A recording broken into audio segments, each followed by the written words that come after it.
Good morning, Wabash. Speaking today at Pioneer Chapel is Greg Estell, class of 1985, with his talk titled, How to Change the World Without Really Trying. Greg Estell graduated Wabash in 1985 and has pursued professional interests in the field of politics, public policy, and manufacturing.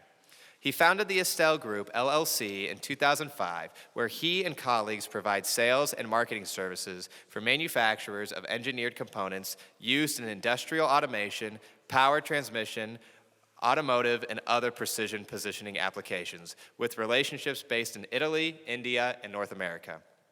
His career has included key roles in public policy and regulatory affairs, lean manufacturing strategies, business development, and executive management.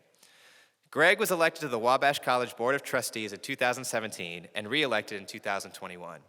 He serves the board as vice chair of the Academic Affairs Committee and is also a member of the Buildings and Grounds and Advancement Committees. He served for 5 years as chair of the Wabash College Annual Fund, supporting Wabash's advancement team and raising more than $15 million to support scholarships, faculty, and experiential learning. His previous leadership roles include Director of the National Association of Wabash Men for 10 years and its president from 2013 to 2015. Director of the Indianapolis Association of Wabash Men, mentoring on behalf of the Schroeder Center for Career Services, the Ad Hoc Committee on Long-Term Philanthropy, Wabash Fraternity Advisors, and the Lambda Chi Alpha Alumni Association Board of Directors.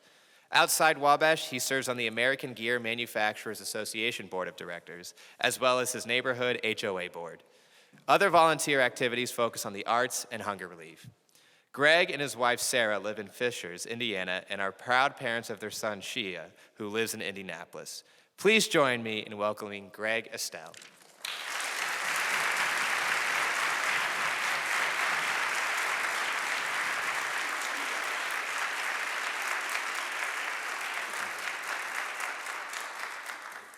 Good morning, Wabash.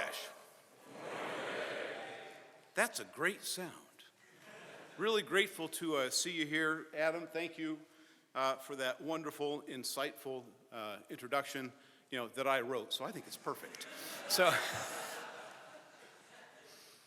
I want to thank the Sphinx Club. I want to thank Caden Beckwith for making this invitation, last spring or something like that, and this opportunity to share just a few minutes with you this morning. It's an honor, and I can assure you that this is a situation that I never thought I'd be worthy of when I was, sitting where you are. I guarantee you that Dean Redding, who knew me then, and I knew him, never dreamed that I'd be up here speaking at a chapel talk as some supposedly wise alumnus. Redding is probably still wondering why I'm here today. So, how to change the world without really trying? Is this some odd ode to the brotherhood of man? What in the heck is changing the world without really trying supposed to mean? Why does it matter? How am I supposed to wrap my head around changing the world? If I'm in your shoes, I'm a student. Well, let me share a little secret with you. And it's really important that you understand this. You already are. You can't help it. The fact that you are is beyond your control. Now, what you do with it, that's up to you. Let's take a moment to step into the Wayback Machine, the TARDIS for you Doctor Who fans. We can travel back in time to the first half of the 1980s. I sat in your seats, some pseudo-redneck kid from the south side of Indianapolis. I liked working on cars with my dad, and I got decent grades without really trying. It turned out I was kind of good at taking tests, standardized tests. So, I ended up at Wabash, not on some great mission but because I figured out late my senior year in high school that following my girlfriend to Ball State probably wasn't the most important selection criteria for a college. I thought that, that I would learn, I would go into business in some way, maybe become an attorney. I didn't want to change the world. I just wanted to do my work at Wabash, get that degree, and move my life forward. As a senior, I distinctly remember walking out of Baxter Hall one frigid February evening. Fresh snows on the campus, it's falling lightly.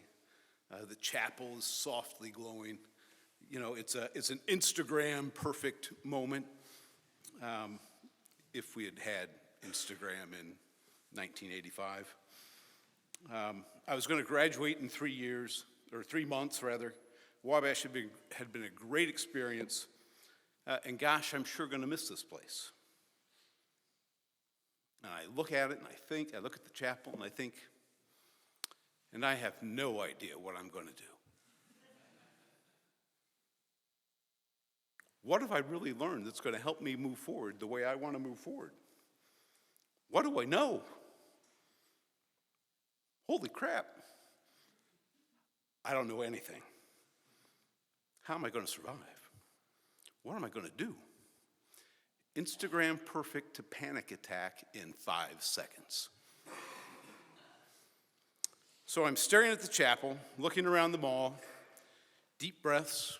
I need to get it together here. Is anyone else seeing this? It'll be okay. I'm not sure that I know anything useful, but I know how to learn. I can ask questions. I can research. I can assess. I can write. I can communicate. I've at least learned that, right? But I've got to get to work. I got to finish this semester, graduate, and get a job. I don't need to change the world. I just need to get a grip on my teeny tiny little part of it. So that's what I did. And after numerous attempts and failures at getting a job, I did land one. I had an early offer and a safe one right here at Wabash College working in the alumni office. I knew I could learn more. I knew I could get experience. I knew I could get exposed to people who were smarter than I was, just like I am right here. And the fact that that job had a pay level that wouldn't have covered a year's tuition, which my parents were none too happy about, that's okay. I knew it was going to be a good experience. I did my job, I did my work, I had an interest in politics. I ended up getting recruited to apply and to run a fundraising operation for a political campaign for the U.S. House of Representatives in the southwestern part of the state, a campaign that was going to have huge national exposure in 1986. I had a job interview with 7 people all at once, same time. I was nervous and then realized, well, wait a minute, this is comps. On steroids, but it's comps. I've done this. I got the job. It was a fantastic experience. As a young person, I will tell any of you who are interested in politics and any aspect of politics or public service from any side of the spectrum that politics is the best way to get more responsibility faster than you should ever be trusted with as a young person. It was a terrific job. If you're willing to listen, learn, research, assess, communicate, work harder than you dreamed of, it's terrific. But it's volatile. If you're going to work in campaigns that they end and you're out of work. You got to go find something else. And it turns out that in the 30 months after graduating, I had 4 different jobs. and about 5 months of unemployment. My parents were less happy about that than my first starting salary at Wabash. My credit score was really angry. But, after those 30 months, it was time to find something a little more stable. I needed to move forward. And besides, there was this girl I met during that Evansville campaign, and she was kind of special. So, and she's here today, my wife, Sarah, been married for how many years? 34? That's complex math. And so I'm grateful to Sarah, who volunteered on that campaign. She wasn't getting paid. She was just trying to do something useful for someone who her mom knew his mom. He's a little bit older than us, 10 years, but she took a step out and she changed my world without really trying. So the whole point of the story is I just wanted to get going. I wanted to start life. I wasn't worried about changing the world, even though I was working in politics. You think, oh, politics, you want to change the world. Nah, politics was sport. It was competition. It was pressure. It was arguing. It was fun, at least then. Not so sure about today. But starting life, each of you has a similar objective, and Wabash participates in several national studies on student outcomes that shed some light on how you want to start life. Dr. Redding shared a little bit of that data with me on Wabash students, and what that data show is that there are some unique Wabash indicators for our students. You all are about 40% more likely than your peers, male peers, at other liberal arts institutions to have, to be focused on career goals in business, law, health professions, or education. You want to go do something, right? You want to get going. It's important. And of course, some of you do want to change the world, which is great. And the good news is, whether that's your objective or not, as I mentioned before, you are already making a difference. And that difference is desperately needed. So let's look around our world. There's some pretty devastating situations going on right now. The largest land war in Europe since World War II. Incredible impacts on agricultural production and energy availability, impacting economies and lives in every hemisphere. Innocent deaths and wanton destruction. Huge uncertainty and fear. And then we have less explosive but no less risky situations in Africa, the Middle East, and Asia. At home here in the U.S., we may face less immediate existential risk, but there are clearly large issues to address. Just what do we mean by liberty and justice for all? What is freedom? What's our role? What's our responsibility? Risk and even reality of near-term recession is troubling, but we know we'll survive. More importantly, as we look at how we're going to survive, there are long-term consequences of COVID's educational and social disruptions, especially with younger people in our K-12 education systems, in our colleges, in our universities. You all have been in the front lines of that situation. And given our presence here at Wabash, an institution dedicated to the education of men, what are those educational and societal trends, and how are they affecting men? And let's be honest, those trends are challenging. Universities are seeing fewer and fewer male applicants. In 2020, only 41% of those enrolled in post-secondary education, colleges of all types, were men.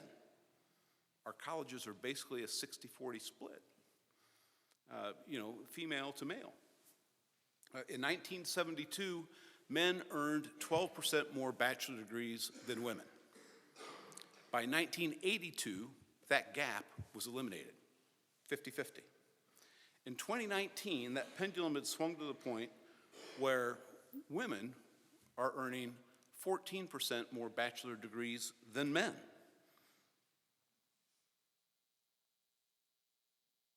While demographics and economics have reduced college enrollment among both men and women since 2010, the decline for men is 7 times greater than that of women. So now, just to be clear, no one's arguing that the success that women are seeing no one's arguing against that. And our society has made necessary and important changes, and work remains to help assure everyone is able to participate equally in our society. But as we look 20, 30, and 40 years into our future, these gaps are unlikely to serve our society well. Sadly, similar gender-based trends exist in the areas of mental health and lifespan. It's a little scary. Suicide is a really troubling indicator. 15 to 24-year-old young men have a suicide rate 4 times that of women in the same cohort. It's some pretty scary stuff. And so at this point, you may be saying to yourself, holy cow, Estell, it's pretty negative. You're bringing me down. It's overwhelming. And how are we supposed to change that world? How are we supposed to change it without really trying? Well, as I said, you are already changing the world without really trying. And let's start small, like baby small. I guarantee you, if you don't believe me, go ask your folks, you've changed the world for your family. The happy circumstance of your birth brought joy and immeasurable love to your parents. If you have siblings, maybe you've brought joy to them. Maybe not. But I'll bet you at least some of the time you have. And one thing I can guarantee, as a parent, as a dad, is that you've helped your folks grow and learn and love in ways they've never dreamed and that they so deeply appreciate. And you didn't even have to try. You did it. You're doing it. Let's jump ahead today. How are you changing the world? I guarantee that you are setting an example for your friends, neighbors, and family just by being who you are. Think about what that example is. Think about how it may be changing lives. Think about your colleagues, teammates, lab partners, roommates, guys on your floor in the dorm, or your fraternity brothers. You know you've learned from those men. You think they haven't learned from you? Think again. Those thoughtful conversations you're having in class, or maybe at a 3 a.m. JAG session. The leadership skills you're building as a club officer, athletic team member, or cast member. Whether you're in a fraternity or live in the dorms, you're learning from others and the example they set every day, and you're teaching them the same. With or without a formal leadership role, you may feel like you're herding cats, on that project, but what you're actually really learning to do is how to lead with zero authority. That's powerful. That's a lesson that, think about that a little more and think about how here at Wabash, we work, Dean Redding will tell you, others will tell you, we work to help create that environment where you can learn, where you can make mistakes, where you can fail. We work to create that culture. It's why students are asked and held accountable for managing your behavior. It's why you have a $500,000 student senate budget. It's the gentleman's rule. And that knucklehead next to you is helping you learn those lessons, some in more creative ways than others. And you're doing the same. You're changing their world, they're changing yours, whether you want to or not. As a student in your shoes, about 40 years ago, I never understood that I was learning those lessons. I didn't get it. I focused on class. I wanted to do my work. I didn't understand what was really happening. But about 5 years after graduating and having achieved some career stability after 4 jobs in those first 30 months after commencement. I was at a meeting in Washington, D.C., working on U.S. industrial trade policy. Our group, and it included some key leaders of Fortune 100 companies, were planning to challenge our nation's steel trade policy and the steel industry. I won't get into all the details, but we're sitting in this meeting with some pretty big wigs. I'm 26, and this thing is just going off the rails. It's bad. No one can agree on what to do. And you know, at the end of the day, though, we got through it. And we walked out of the meeting, and one of our consultants, a woman named Paula Stern, she was a former chair of the United States International Trade Commission. She walks over to me, she says, "How old are you?" Why? I mean, she says, "Well, you look young, but you took charge of that meeting, which was a disaster. This was not going to go anywhere, and this whole campaign wasn't going to move. And you got it moving in the right direction. How old are you?" I'm 26. "Show me your license." "Okay. How did you learn to do that?" And it struck me, because I just blurted out and said, "Well, it was kind of like a fraternity chapter meeting." You had all these people who really wanted to do the same thing, but they weren't willing to listen to the other guy about how they thought to do it. They thought their way was the only way. And we just had to kind of help everyone understand we wanted to achieve the same thing, and that there was a better way if we all put aside, you know, one little bit of what we thought was critical. We could actually achieve what was really important. So, and I thought about that, and it struck me. Once again, holy crap. 5 years after graduating, stressing out about what I was going to do with my life, I really did learn something useful in college. Wabash changed my life. It gave me tools I didn't know that I had. You have those tools. You're learning those tools. I think we're probably more intentional about helping you get those tools today. And so, you know, all of you are learning how to change the world in your own way without really trying. So look at the efforts in your community. You know, this lesson repeats itself time and time again. The basketball teams, books, basketball and beyond program at Hose Elementary here in town, the community service projects you've all participated in. You think those aren't changing lives? You think people aren't paying attention to your example? Think again. It's happening. You're doing it. Professors, mentors, coaches. Clearly, they're changing your world, but I guarantee you that they're learning lessons from you at the same time, and those lessons will help them better support others. Show up, listen, absorb, and act. You're changing their world. They're going to apply the lessons you're teaching while learning, and then you're going to use those lessons too as you tutor, mentor, teach, and coach others. It's happening all over campus.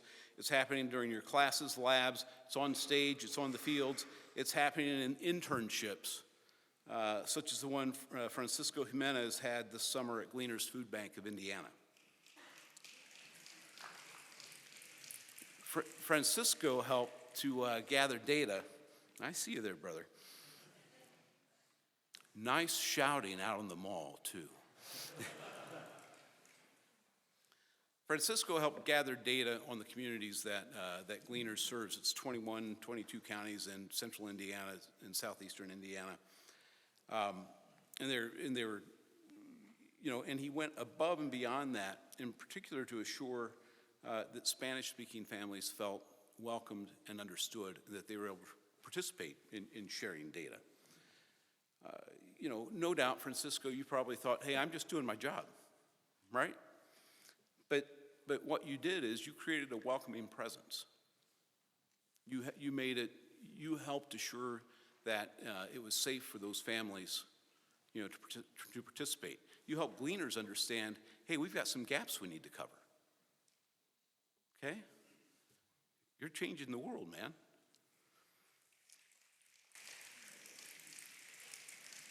So, and each of you has those opportunities all the time, and you're already taking advantage of some. As you move forward with your lives as a student and beyond Wabash, those everyday opportunities, those opportunities are going to multiply, and they can multiply for better.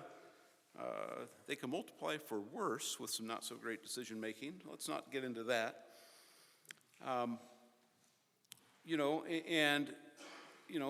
are you worried that you may not be able to do that, to pull it off? Given those tragic kind of trends that I mentioned a few minutes ago, I get it. Those are overwhelming issues, tough for nations to change via concerted action, let alone each of us as individuals. But I want you to also consider the long arc of history. And in this case, the trend is our friend. In spite of what we have going on today, global life expectancy has doubled in the last 120 years. The global population living in poverty has declined by 2/3 since 1990, from roughly 36% to just over 10%. Gender pay equity has improved dramatically. Our skies, rivers, and soils are far cleaner than they were 50 years ago. Age-standardized cancer death rates are falling globally. We have more work to do in each of these areas, and there are real challenges to face. I mean, climate change, anyone? Come on. But in spite of uneven progress and occasional steps backward, our world is improving overall. So it's worth it to understand that by simply living your lives productively, respectfully, ethically, we each contribute to a better world. And what does that mean for your everyday life? It means acting with integrity. Integrity is the only thing exclusively within your control.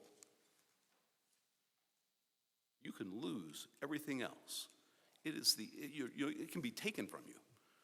Integrity is the only thing that is yours and yours alone.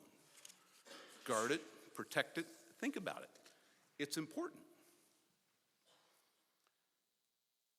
It means understanding your power, whether you're the power of some infant, in the cradle, filling your diaper and changing your parents' lives without ever knowing, or doing what Francisco did, doing what you've done in other community service projects.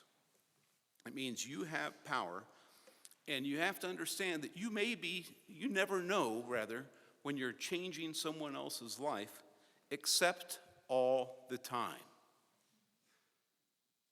The example you set, the grace and compassion you share, the calm you maintain in a challenging situation, the courage you display, helping shield someone from, when they're facing harm or abuse, the humor that you share, and the way you support your pals, your friends, and others who need that.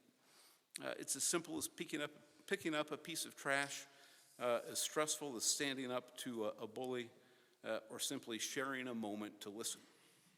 Use your power for good. It means challenging yourself intellectually, professionally, and socially. There is always more to learn. And the more you learn, the more you understand just how little you know. And it's kind of exciting, because then you get to go learn more. Take advantage of the opportunities that are outside of your normal areas of interest or comfort zones.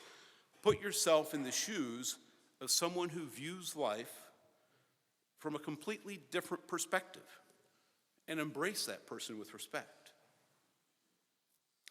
At Wabash, we're working at trying to, find ways for you to have those kind of experiences where you can get out of your comfort zone. We use the term experiential learning, CIBE, Global Health Initiative, WDPD, but it's happening in fraternities, it's happening at MXI, it's happening all over campus. And I want you to take advantage of those opportunities and understand that if you're helping others succeed, you will be a success. If you help others succeed, you will be a success. You won't be able to help it. It rings true in business, in academia, science, government, politics, or any other endeavor. One-way relationships don't work. They fail, and they typically leave people worse off. Be the person everyone wants to work with because you'll add value and help them become better. Do that in a smart way, your success will take care of itself. It means having fun. Don't take yourself too seriously. Take a break, relax, invite others to join you. Finally, it means taking responsibility for yourself and your actions and being a little intentional. And that's not always easy. I mean, right? We just want to go out and live life and go. But just take a step back when you have a chance. Take that responsibility for yourself. Give yourself grace when you make a mistake, because you absolutely will make mistakes. Learn the lesson and let it go. Understanding that you may need to manage a similar situation differently in the future. Heed the words of a coach who's been at this place for a while, one Johnson Robert H. And he's shaped a lot of lives, mine included. And I'll tell you, and I use this all the time, when I'm frustrated, when I'm challenged, when I'm trying to figure out what the next step is. I remember Coach Johnson. If it is to be, it is up to me. The 10 most powerful two-letter words in the English language. If it is to be, it is up to me.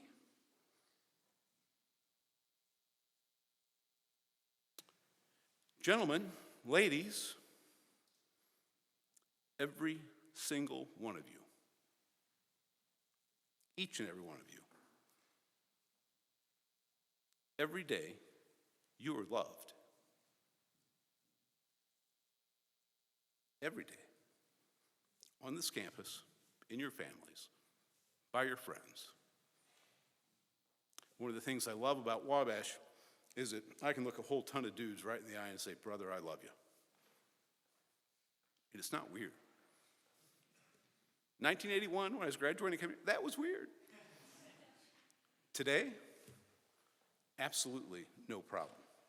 So you are loved. You are changing the lives of others every day through your actions, unplanned and intentional. You can't help it.